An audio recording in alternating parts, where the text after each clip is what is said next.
जैसा कि मैंने अभी आपको बताया इसके पहले वाले पार्ट्स में कि यहाँ पर स्वयं प्रकृति ये झरने के रूप में शिवलिंग का जल अभिषेक करती है। अभी मैं नीचे से आपको बता रही हूँ, जब ऊपर जाऊँगी तो बताऊँगी। पर अगर आप देखोगे तो यहाँ पे वाटरफॉल है, एक झरना है जो इतनी ऊंचाई से शिवलिंग पे जल अभिषेक करता है।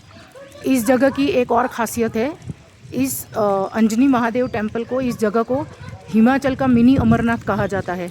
और इसका रीज़न ये है कि यहाँ पे जब विंटर होता है, जब बर्फ़ गिरती है, तो यहाँ जो मेन अमरनाथ है उसी की तरह यहाँ पर भी अपने आप बर्फ़ से शिवलिंग बनता है, जो कि 25 से 40 फीट तक की ऊंचाई का होता है।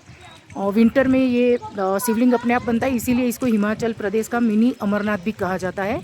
मैं थोड़ा सा नज़दीक जाके कोशिश करती हूँ, अगर आपको ये झरना क्लियर दिखे। ऊपर जाके तो मैं डेफिनेटली आपको दिखाऊंगी। इसके छींटे यहाँ तक आते हैं। जब मैं थोड़ी देर पहले चेयर पे बैठी थी, तो अभी तो मैं ऊपर गई भी नहीं हूँ, फिर भी उसके छींटे हवा के साथ चल के इधर तक मेरे ऊपर गिर रहे थे। तो फ़िलहाल अभी मैं आपको कोशिश कर रही हूँ दिखाने का, आपको दिखेगा भी। अगर आपको जो वाइट दिख रहा है बीच में, वो एक वाटरफॉल है, झरना है जो जल अभिषेक होता है शिवलिंग पे, ठीक है। तो मैं ऊपर जब जाऊंगी तो आपको एकदम करीब से दर्शन करवाऊंगी। अभी पार्ट 4 में जैसे मैंने आपको बताया कि यहाँ पर विंटर में जो बर्फ़ से शिवलिंग बनता है वो दिसंबर से मार्च तक वो बर्फ़ का शिवलिंग बना रहता है, और अप्रैल से फिर वो धीरे धीरे पिघलना शुरू होता है। एक और जो बात है, महिमा है, जो मुझे यहाँ के महाराज जी से पता चला, वो कि जिस जगह पर मैं बैठी हूँ वहाँ से अभी भी 150-200 सीढ़ियाँ चढ़ के ऊपर जाना है। ऊपर है काफ़ी अभी, जैसा मैंने इसके पहले वाले पार्ट 4 में बताया, काफ़ी ऊँचा है। तो जहाँ मैं यहाँ पर बैठी हूँ, अगर वहाँ तक ऊपर के छींटे आते हैं तो ऐसा माना जाता है कि उनके ऊपर महादेव की स्पेशल कृपा होती है। मतलब कि जैसे आपकी सारी तकलीफ़ें, सारे दुख दर्द दूर हो जाते हैं।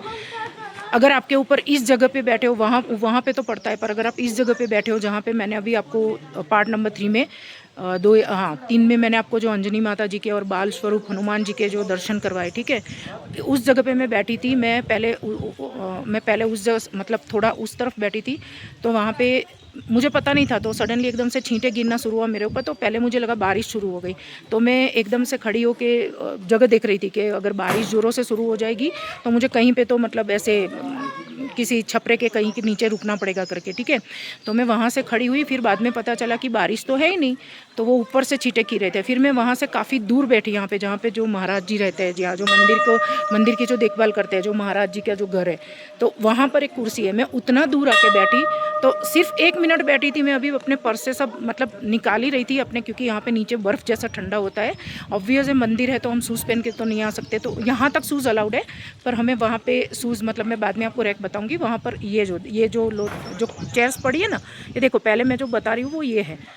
ये जो चेयर्स पड़ी है, मैं वहाँ पर बैठी थी, वहाँ पर रह के, जहाँ पर हम लोग शूज़ निकाल के रखते हैं, ठीक है। तो वहाँ पर पहले छींटे गिरे थे, फिर वहाँ से उठ के मैं यहाँ पे आई, और मैं क्योंकि नीचे इतना ठंडा है, जैसे ऐसा लगता है कि बर्फ़ के ऊपर चल रहे हैं, तो मैं मेरे बैग से निकाल रही थी मोजे, मतलब सॉक्स निकाल रही थी पहनने के लिए। तो उस टाइम पे इतना दूर बैठने के बाद भी